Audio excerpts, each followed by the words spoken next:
All right, thanks everyone for coming. We've got a big night of information ahead of us. This is the first design overview and a streetscape workshop on the Spring Hill Sewer Separation Project. I'd like to say thanks to Councillor Niedergang that's in the audience. We don't actually have amplification from the microphone. The microphone's just for the camera, so if anyone wants to move up, we will have a variety of people presenting this evening. I'll try to speak up while I'm talking. All right, and we also have in the audience Councillor Ewan Campen as well. Would either of you like to say anything before we get started? Okay, thank you. All right. So what we are covering tonight, first we'll do some introductions for the project team. We have a number of people here from both city staff and design consultants that have been working on this project. We'll give an overview of what the project is. It has a variety of utility infrastructure, below ground and above ground components. We'll talk in detail about some of the streetscape improvements, which would be kind of the most visible part of this project. And then, so this will be about half an hour. And then after that, we'll take a round of questions, about 5 to 10 minutes for anything that you've seen and want to ask some questions on. And then we're actually going to do a breakout activity, is what you see with these materials that are on the table. For that activity, we're going to be focusing on 4 major street corridors that are part of this project that I'll go into detail to show you what those streetscape corridors are. But if you don't feel like sitting and talking about the streets, there will be one other breakout where you can talk more about sewer separation and infrastructure and pipes. So for anyone that sounds really exciting and awesome, I'll be doing that with John DeLuca as well over back there in that corner. And then we'll explain where and when things are happening at the streetscape corridors a little bit later on. All right, introduction. Sorry, I should have started with I'm Jess Fosbrook, Director of Engineering. And I'll just kind of roughly go around whoever's here from the project team. Hillary, would you like to start? Hi, my name is Hillary Holmgren with the project team. Jason Schreiber, I'm with the project team at Stantec. Hi, I'm Lina Ferretian with the city's engineering department as the project manager for this project. Erin here with the project team. Really Casey, the project team working with Stantec. Adam Polinsky with the city of Somerville, transportation planner in the planning department. Courtney Kerr, public space planner, public space, urban forestry department. Keith Gardner, project team, Stantec. And John DeLuca, Director of Water and Sewers. Rich Rage, Director of Infrastructure and Asset Management, also sends his apologies. He wanted to make it, but came down with one of the various illnesses that everyone has that's going around. All right. So we have a number of guiding principles and goals as part of this project. Some of the major ones that we can find in both Subrevision and Somerville Climate Forward are goals related to environment, stormwater, reducing combined sewer overflows, sewer separation, and then a number of goals related to mobility that also fall in Vision Zero that Adam Polinsky will present upon a little bit later. So what we're looking at for this project, color is not as apparent as we would have liked it to be. So it's a 2-phase project. We're kicking off preliminary design for a large area of Spring Hill between Somerville Ave and Highland Ave, and it's a lot of below grade sewer separation work. Above grade, we're focusing. Okay. All right. Above grade, we're focusing on a number of streetscapes corridors, and these are the biggest ones in terms of needs for mobility along this area. And so the ones in pink and purple we're moving ahead with first, and then the ones in green are lagging behind about a year. So it's roughly Highland Ave from Central east all the way to McGrath, Central Street between Highland Ave and Somerville Ave, School Street between Somerville Ave and Highland, the eastern half of Summer Street, and then up in roughly this area is where we'll be focusing for the first phase of the project on the subsurface work as well. So we'll have work going on in the side streets as well, and we will be looking at improvements such as green stormwater infrastructure and tree canopy all over this area. But the main changes that we may foresee to the streetscape are those four main ones that I mentioned. Following behind, lagging by about a year, and I'll get into the schedule in a minute, is the western portion of Highland Ave, Summer Street, and then Elm Street as well. A concurrent project that's kicking off design is the Union Square streetscape and plaza, including portions of Bow Street. I got a question about that already. So that is a separate project. We're working together with the various city departments on that. But in case you're wondering what's happening down here, in case you've heard about potential changes to Bow Street, that will be forthcoming. But we're not talking about it as part of this project tonight. All right. So schedule. At the moment, we are in the preliminary design phase for Project Area 1 and Project Area 2. Final design will then be happening throughout spring till the end of this year. And then we're looking at bidding and construction in the spring of 2021. So the plan is this will be happening after the high school and GLX bridge detours are happening. And then Project Area 2 will lag behind about a year for final design, bidding, and construction. All right, so a big why of why we're doing this work is we have some goals in terms of reducing combined sewer that's released to our surrounding waterways. We have, Somerville is an old city that was built out in the late 1800s, and it was great technology at the time to have one set of pipes for the household sewage, things that comes from our toilets, our sinks, and then what hits the roads and runs off from our roads into our city sewers. So Somerville is largely a combined sewer system. We do have some areas that are separate out to the Mystic and Alewife. And in normal weather, everything that hits our city streets comes from our houses, goes to the Deer Island wastewater treatment plant, and it's treated before it enters our waterways. However, in heavy storms, everything goes to, Deer Island can't handle all of it, our pipe capacity can't handle all of it, so we have combined sewer overflows. So we're looking as much as possible to separate our city, our sewage from our stormwater, so that in wet weather, we can have stormwater going to the surrounding waterways and our sewage still getting treated. So we have a number of deficiencies within the system. It was built out at a time where there was less pervious area on the city. We've been seeing increased heavy rainfall events. And so we're looking at this from a number of various ways that includes both gray and green infrastructure. So we're looking at separating the pipes under our city streets. In some areas of the city, we do actually have two sets of pipes, but they mostly have connections to each other. So in some areas, we may be able to use those pipes, line them, improve them. In some areas, we may need to add a second set of pipes. So we're also looking at green stormwater infrastructure is an important part of the puzzle as well, especially in terms of water quality. I'll get into that in a minute. And we have a huge opportunity as part of the Green Line extension.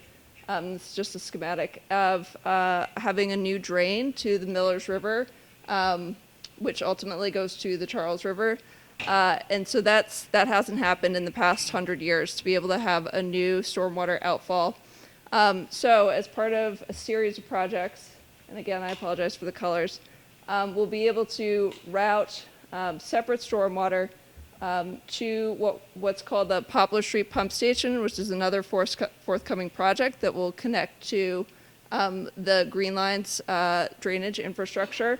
That was a big part of the $50 million negotiations that we had with the Green Line. So this was a big opportunity, and along with the contribution that we were asked to make, we were able to negotiate use of this drain. So the work you're seeing in Union Square right now is the major conduit that we'll be able to have from Union Square along Somerville Ave to Medford Street to hook up with our eventual pump station. But we also need more stormwater to be able to send there. And so Spring Hill is the first kind of highest impact for the dollars area that we can get that we can separate to be able to have separate stormwater to travel to the Southfall. So what you'll see, before we get into what you'll be seeing above ground, is what you'll be seeing underground. So we do have some major utility work ahead of us. We recently, on the left is a picture of Cedar Street sewer separation. On the right is a picture of from Pearl Street water main upgrades. So while we're in the streets doing sewer separation work, we'll also be looking to upgrade other aging utilities in the area. So we're likely to upgrade a majority of the water mains in the area. We'll be coordinating with the private utilities as well. We'll coordinate with Eversource Gas and other utilities to look to where we can upgrade the most utilities that we can while we have the street excavations underway. And additionally, because we're doing this, we have the opportunity to look at what is above the street. There will be major street reconstruction, paving, so what can we do differently? So a few guiding overarching goals that we have for what we get on the streets. On the bottom right, we have mobility, so all of the ways that we get around. On the left, we have the tree canopy as an important part of living in this area. And we also have green stormwater infrastructure, which is critical for water quality, a number of permitting requirements that we have to meet to use a separate outfall, and has a number of co-benefits as well. So I'll speak briefly about green stormwater infrastructure and then pass it over to some of our other experts on tree canopy and mobility. So green stormwater infrastructure is a resilient method that mimics the natural water cycle through infiltration, evapotranspiration. We're able to move some of the water that hits our city more naturally. It provides a number of co-benefits as well, like carbon sequestration, reducing the heat island effect, wildlife opportunities. It also helps us to filter out some of the pollutants from stormwater. Phosphorus especially is a big one that's heavily regulated. And so it does take some of the kind of extra water hitting the city streets. It can't take all of it though, so we still have to look to things like pipes and tanks and whatnot to convey the water that hits our city streets. I'm going to make a brief plug for in April as part of Sustainaville. We'll be hosting a workshop on green stormwater infrastructure, the past, present, and future in Somerville. So stay tuned for that. A few quick examples of the types of things that we're looking at for green stormwater infrastructure. One is stormwater planters. And so these you may see in sidewalks. These are a great option. There are challenges that we have in terms of limited space for items like this. So that's one thing that we'll be looking to include.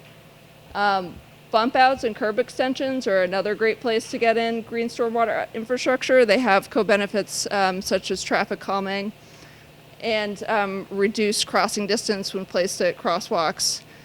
So there are some traffic safety benefits as well. Again, they take up space. They're could be trade-offs with parking and looking at things like these, but something to think about. All right, with that, I'm going to hand it over to Courtney Kirk to talk about our tree canopy goals.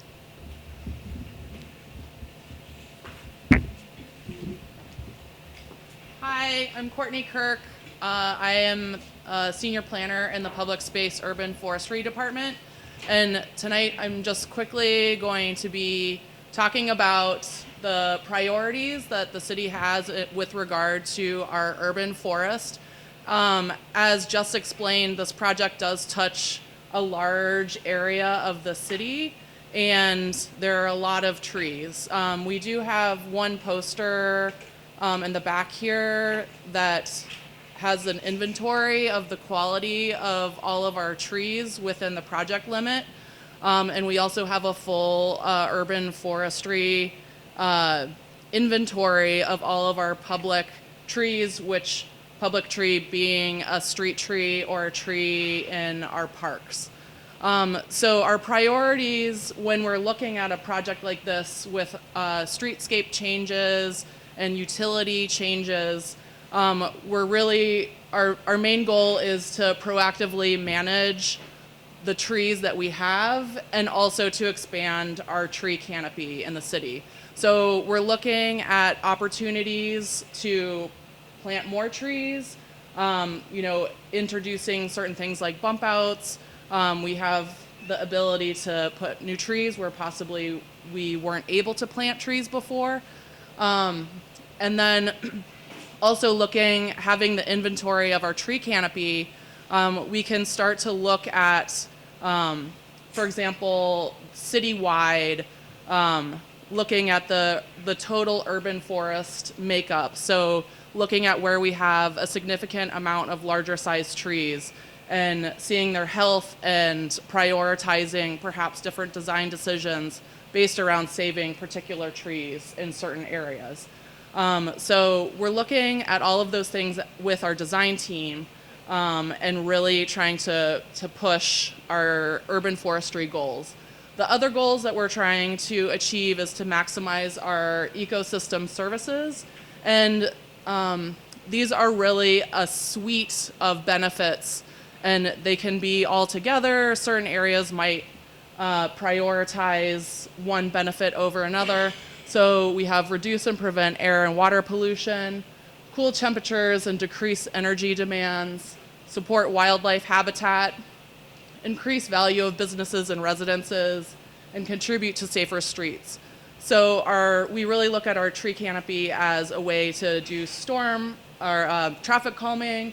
We can also think about supporting wildlife habitat, such as if we have corridors where there are dead trees that weren't very beneficial, and we have opportunities to plant more beneficial trees for our insect population.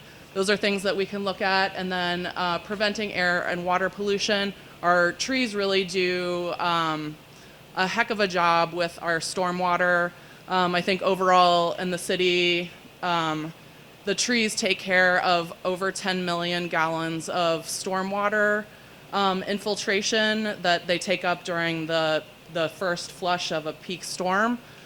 So these are heavy hitters that we really want to keep these ecosystem services benefits going.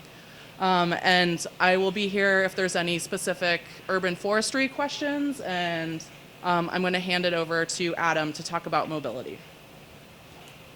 Oh, this is the poster. You probably can't see it. You should go in the back if you want to look at it more detailed.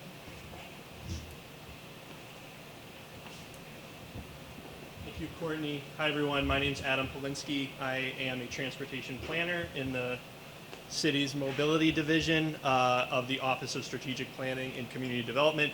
I want to talk to you guys a little about some of the mobility aspects and setting some context for transportation as it relates to this project. The first thing I want to talk about is some of the other work going on. As we know, Somerville is changing quite a bit right now, and there are some other projects that are going to have a pretty big impact on the work, and it's important to set that context and know that these things could change the conversations that we're having today and how we ultimately want to design our streets here.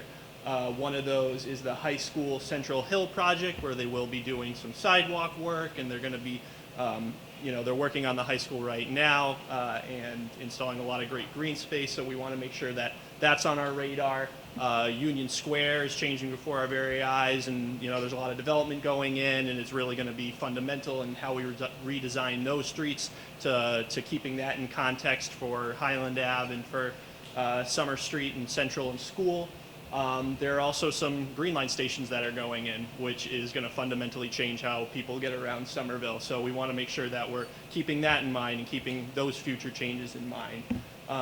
That is coupled with the community path extension, which will also hopefully improve bike and pedestrian mobility in particular as you head in towards East Somerville and even for people out beyond there. We did also want to highlight the existing neighborways network.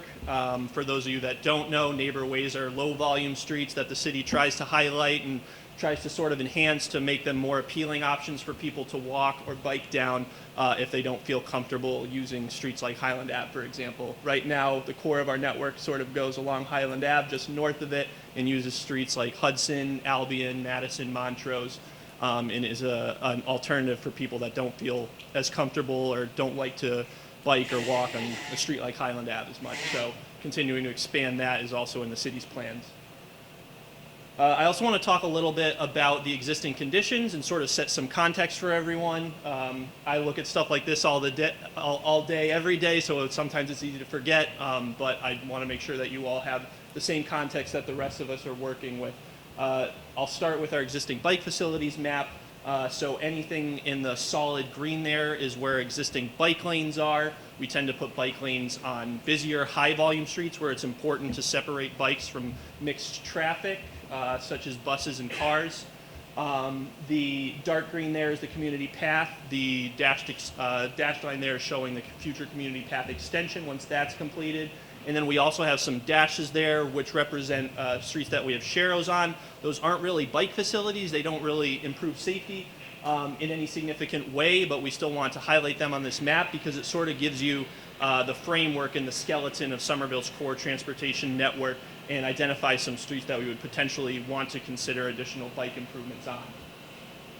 Now, when you overlay that with the existing traffic volumes on Somerville streets, you can kind of see a similar pattern. You see this network emerge of streets that most people use on a day-to-day basis.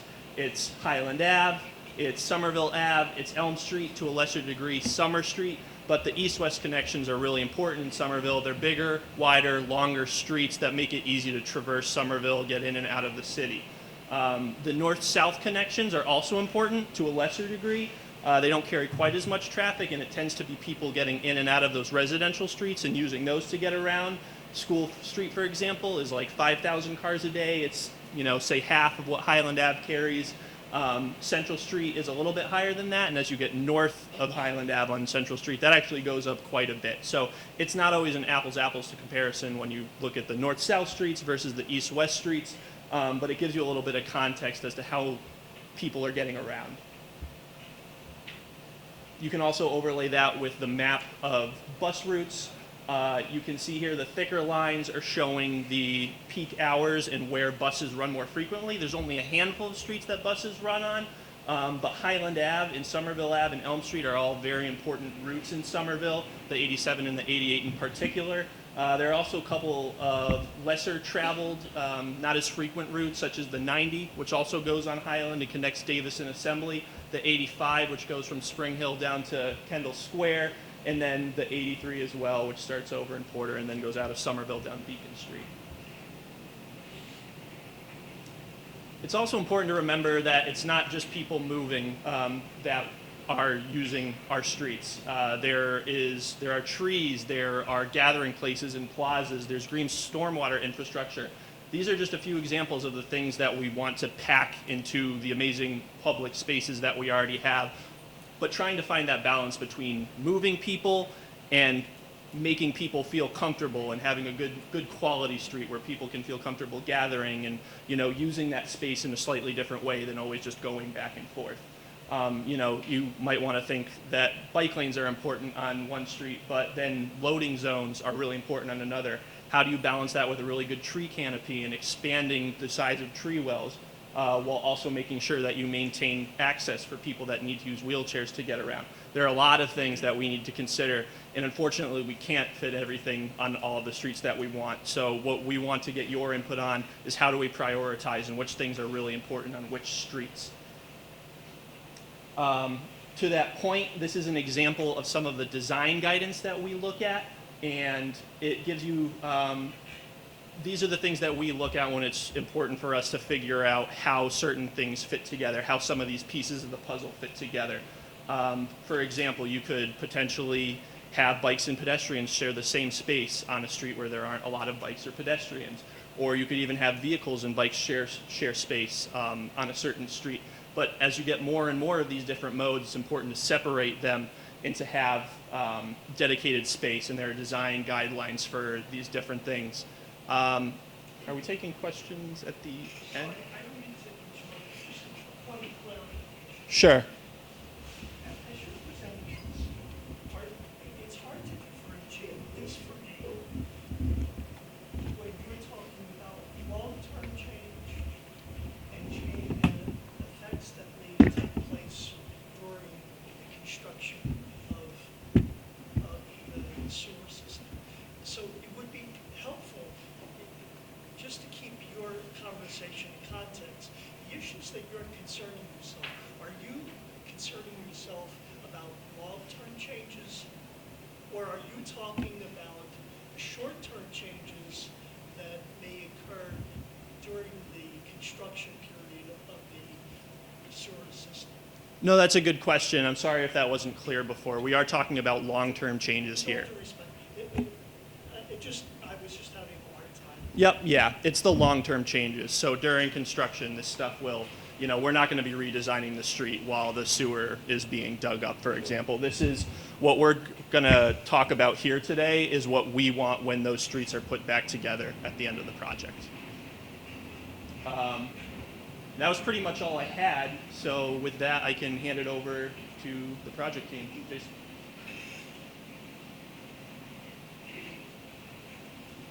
So hi, I'm Jason Schreiber with Stantec. I'm on the project team. We're going to be working with the city to help design streets, but tonight is actually about beginning to get the flavor for what the folks who live on these streets, all of you, want in your neighborhoods on your streets. I actually live near Cedar and Highland, so I go around these streets quite a bit. And many of the things that are on the slide here are just the beginnings of all sorts of things that might be able to happen on these streets or any streets in Somerville. And you may have seen some of these items as the city has been able to slowly reconstruct those very old streets that Jess talked about. A lot of the information that we presented right here tonight, there's a couple boards in the back. One is with a lot of the mobility information that Adam just spoke about. Another also indicates the trees that Courtney was speaking about. Many of these types of items we're not going to get into the details about tonight. I just wanted to briefly explain to you that, the future of what these streets might look like after construction is done, after everything is buttoned up, is something we need to think about now, because when the pipes are fixed, we are going to button them up. Somerville's had some great examples of bicycling facilities, of being able to install things that are more permanent and more temporary, sometimes moving car lanes around, sometimes, as you know, even adding transit lanes, being able to think about how the bus stops differently. Many cities don't stop the bus by pulling over, but they just stop it in lanes so it can keep going. And those are decisions that communities make about whether or not they want the bus to move quickly, whether or not they want a bicycle to be there. In places like Somerville, where the streets are constrained and there's not a lot of space, many communities have come up with more innovative treatments that mix places to walk and bike together to try to make that a little bit more amenable, where we can't separate and create a space for absolutely everybody. And figuring out what is the priority is really important. But one thing that underlies every tool of the trade, particularly in a city like Somerville that's all about Vision Zero, is what we can do to make it safer. And some of the treatments that you've seen where travel lanes have gotten narrower, or this is Lowell Street where it wiggles, and now Cedar has that as well, are designed to slow things down. A lot of these details we can't get into tonight because they're the details of design. What we're really trying to set tonight in these breakout activities, which I'll explain briefly, and then we can take any of your questions for a little bit before we get into the meat of tonight. But really what we're trying to do is get a sense for the general direction on these streets from end to end. And then we can worry about where parking might land and what have you.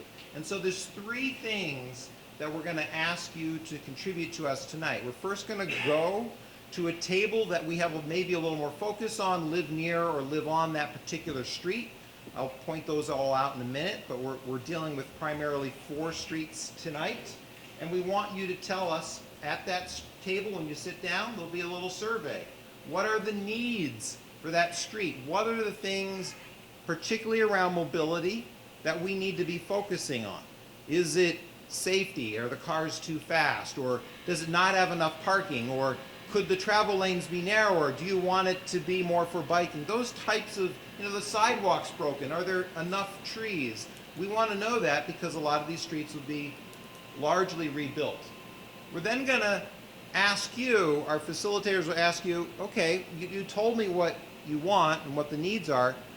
Does the street's character and its function today, does it meet those goals? What does it do today? Is this street all about whatever you said it should be, or should it change?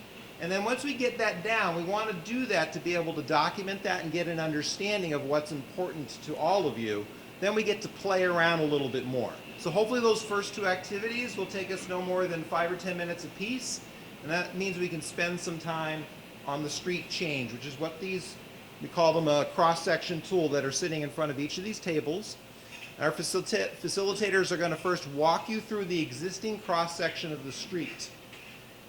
And we're going to ask each and every one of you, is what amount of space is dedicated to each of these functions? Sidewalk, bike lane, travel lane, parking lane. Is that right? Should there be more of it? Should there be less of it? Should we get rid of it? And then the facilitator will show you how to design your own cross-section.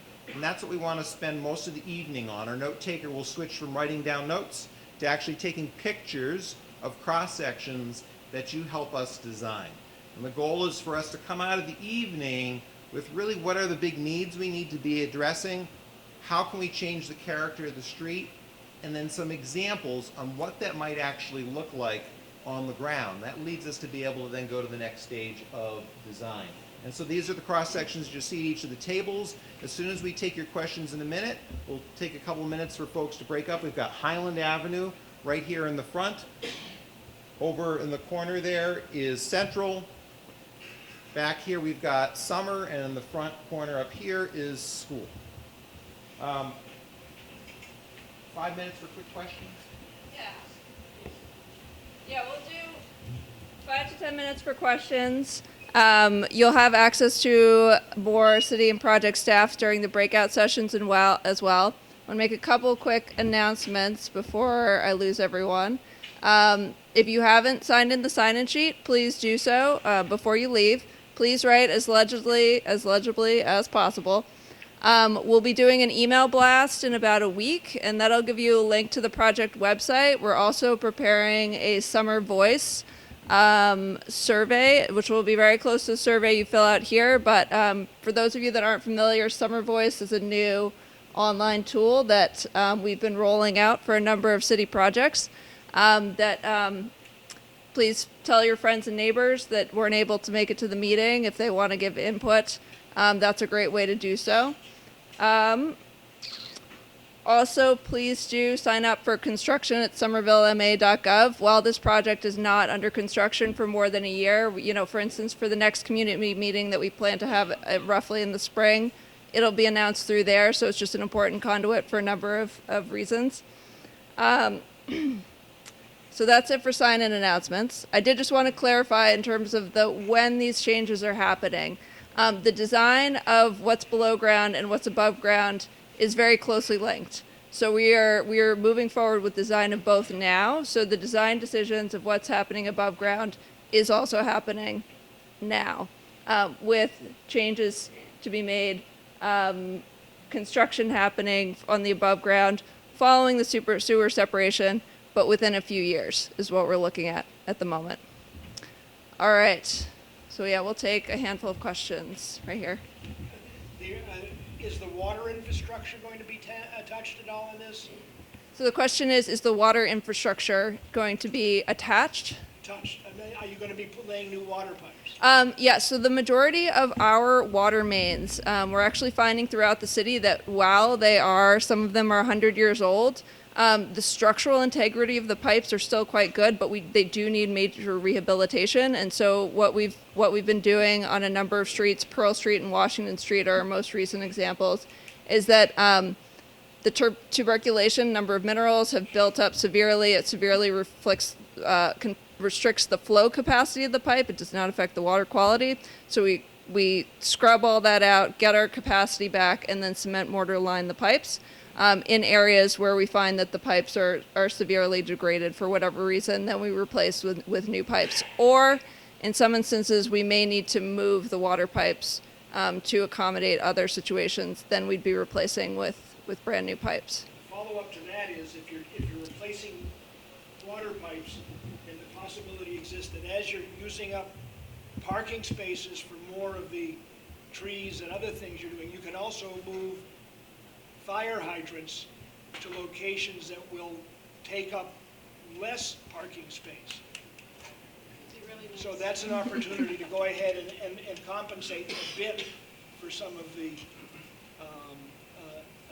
loss that we would see in parking. Sure. Yeah. Throughout the design, that's something that we can attempt to keep in mind. Sometimes spacing of fire hydrants is really what dictates where the hydrants are for access and whatnot. Yes, But yeah. 10 feet one way or the other. Sure. We'll keep that in mind. See what we can I do. mean, 2 cars could park on that spot or what? So this is less of a streetscapes question,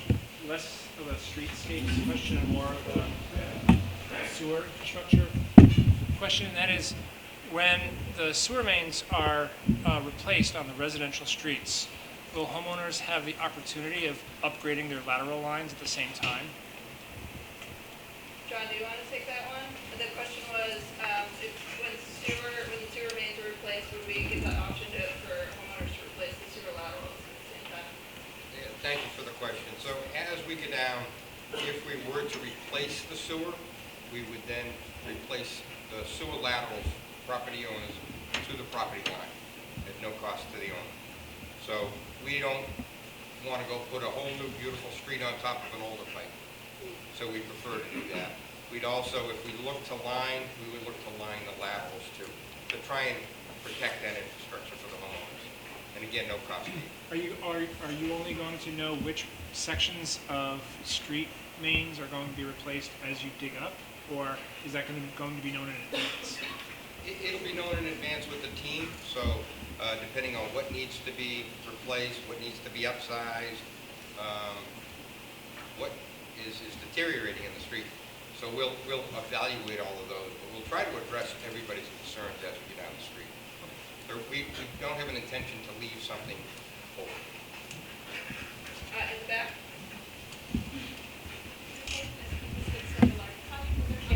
Cannot hear you.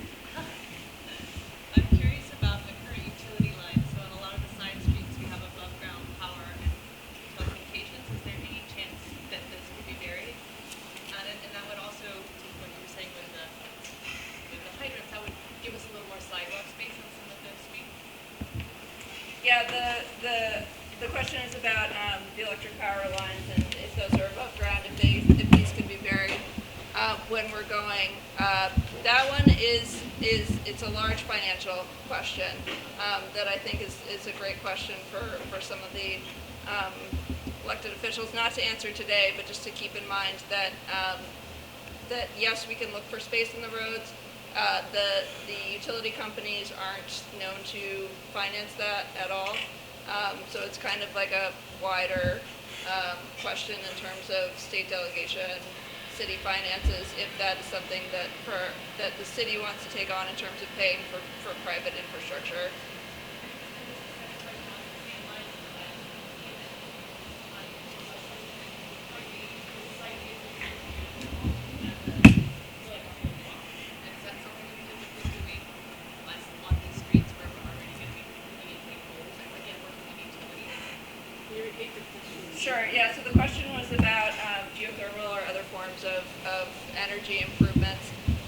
that is something that we're not evaluating as part of this project. It's definitely a very forward-thinking, great question.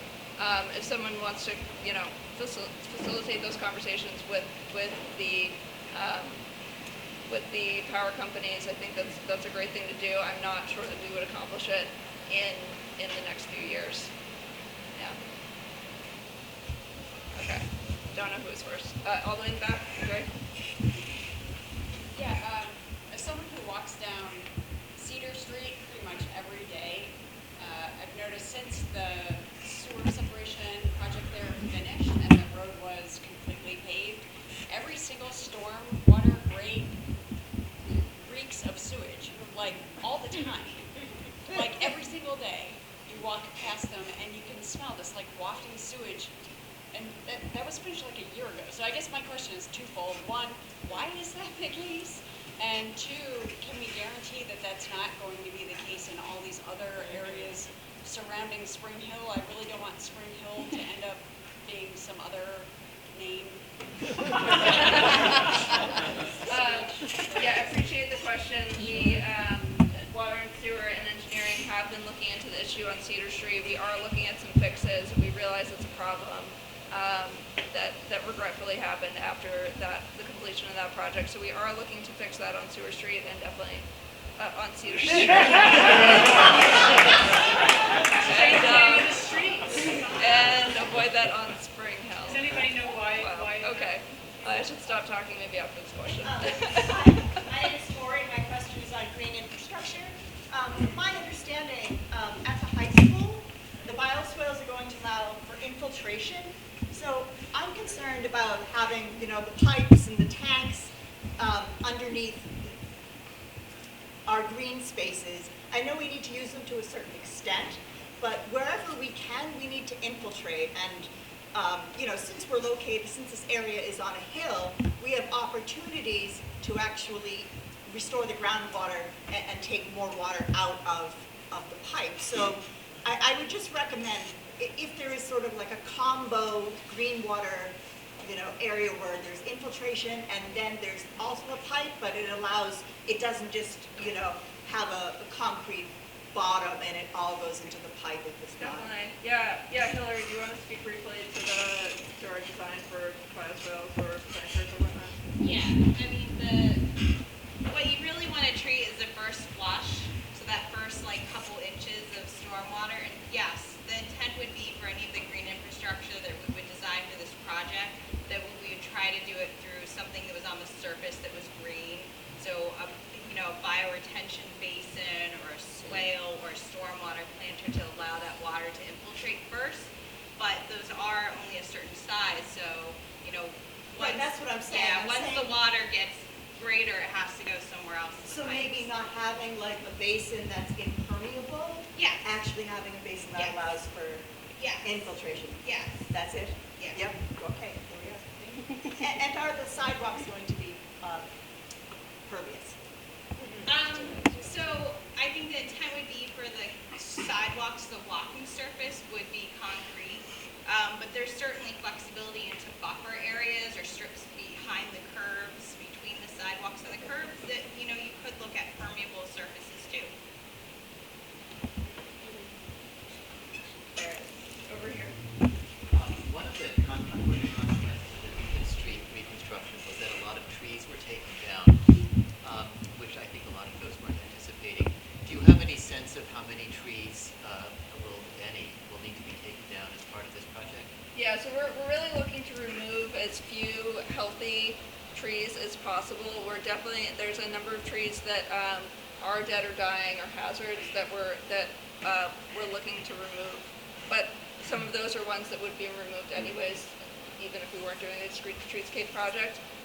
Some that are in poor health, we may look at removing as well, but for this project, we're looking to remove as few healthy condition trees as possible. Yeah. Okay. All right, if you don't mind. I just have one question. It goes to this question. Relative to stormwater, catching the stormwater, if you look in our neighborhood, you will see just about everybody on every block has has a long hose going from their house right out to the street that then flows down to Highland Ave. So I guess my concern is just, is this discussion, are you going to have an ongoing conversation with us about how our properties better capture some of the stormwater before it goes into Highland Ave? I mean, is there a plan for that? Or have you already studied that and determined that that amount of stormwater is insignificant to the whole? Yeah, that's a great question. That is something that we are looking at more holistically across the city.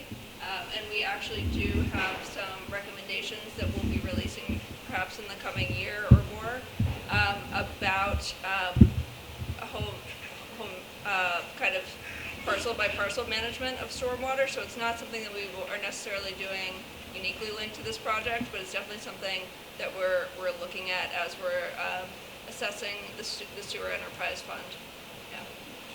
Yeah. As you're permitting all of these new condos in our district, not you specifically, but the city, one thing, as you're permitting these new condos that are going up, it might help not to repave, some of these driveways and begin to move towards a more greener, permeable solution on those. Since we're not going to be able to tackle all the existing structures that exist, how about just sort of saying, in your communication back to the residents of the city? That's in the new zoning. I can attest to that. I have to make a pervious driveway on every page. Yeah, I mean, it would be great, because it doesn't look like it's been happening up until this point. It's just a test, yeah. Okay, I do want us to have plenty of time for the breakout. So if you have any more questions, come find me or someone else that you think might be able to answer it. And I do want us to have about half an hour, and then we are going to do a bit of a regroup afterwards for anyone that's stuck around. Okay. So we'll get to visit other streets in that last 10 minutes, but right now I would like you to sit at one street table. The facilitator will work with you. So again, Central is over there with Aaron. Up front here is Highland with Adam. Over there is Summer with Amelia. And in the far corner is School with Courtney. And Jess will answer more stormwater questions in the corner if you have them.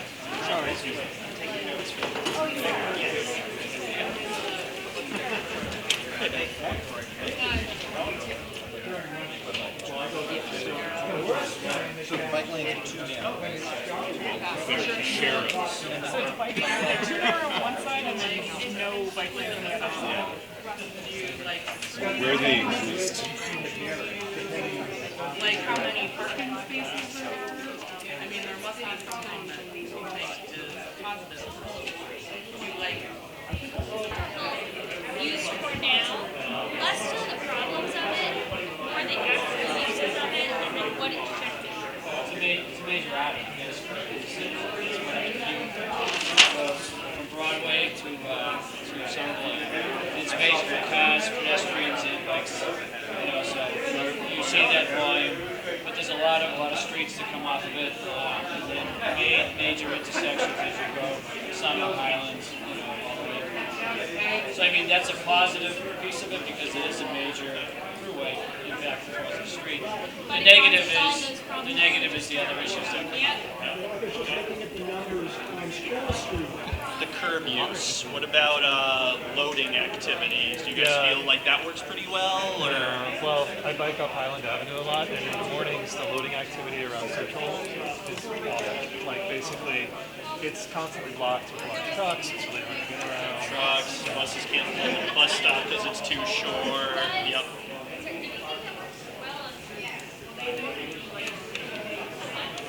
Speaking of buses, how about the bus stop spacing, bus reliability? Anyone here take the bus regularly? Take the 90? How do you guys feel about that? Liability is lacking. Okay.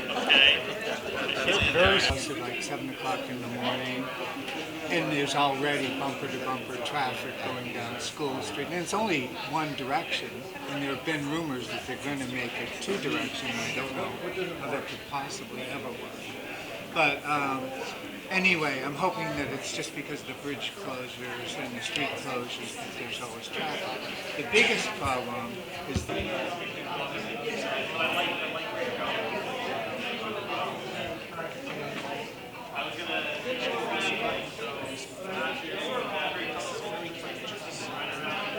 breakout activities. You can go like fill them out for other streets and then like look what other cross sections teams have proposed. And I don't want to say this with confidence, is there going to be an online platform where people can kind of submit other... So, one of the reasons people are flying around that corner, one of the reasons people are flying around that corner is that they're using it like a tourist to get to bigger streets to